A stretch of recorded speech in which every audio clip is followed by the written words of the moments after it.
আরে আমার ছাগলটা ঘাস খায় না রে।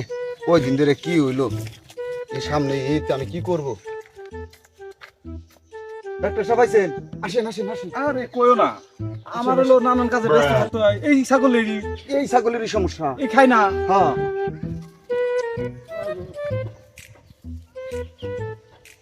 ধরো একটা ধরো। দেন আমার কাছে দেন।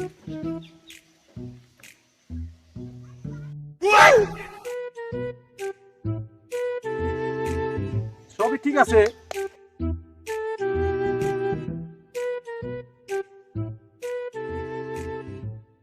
এই নাও বড়ি, এই বড়িটা খাইলে ঠিক হয়ে যাবে।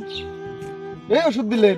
বাজারতে কত ডাক্তার দেখাইছি, কত পদের চিকিৎসা দিছে, আর আপনি একটা সামান্য একটা বড়িতে আমার এই ছাগল ভালো করে লাগবেন? এই মিয়া, তুমি কি আমার চেয়ে বেশি বুঝো? আমি বিলেতে পাস করে আইছি, আমি কত ডিগ্রি লইছি তুমি জানো? তুমি আমার চিকিৎসা সন্দেহ করো? হ্যাঁ, তুমি জানো আমার যে অভিজ্ঞতা, আমি ছাগলের চিকিৎসা করতে করতে গতকালকে মানুষেরও চিকিৎসা করতে পারছি, জানো তুমি? আপনি তো নাইলে খুব বড় মাপের ডাক্তার, কি চিকিৎসা দিলেন ডাক্তার সাহেব? রুগীর কান কাইটে দিছি। ডাক্তার সাহেব ওইলো পুরা, কাটলেন কান, রুগী ভালো হয়ে গেল। তা নয় তো কি, তোমার আমি কইলাম না আমি বিলেতে পাস করে আইছি? ওই রুগী ওই কানের বিষে দৌড়ে বাইতে বলাইছে, পরে ধইরে দেখি সেই রুগীর যে ফুরা আসলো সেই ফুরা ফাইটে সব পয়জন বাইরে গেছে, ভালো হয়ে গেছে। আমার আর এই বুড়ি খাওয়াই দিব না ডাক্তার সাহেব, আমার ছাগল আপনার দেখেই ভালো হয়ে গেছে ছাগল ডাক্তার সাহেব, দেখেন।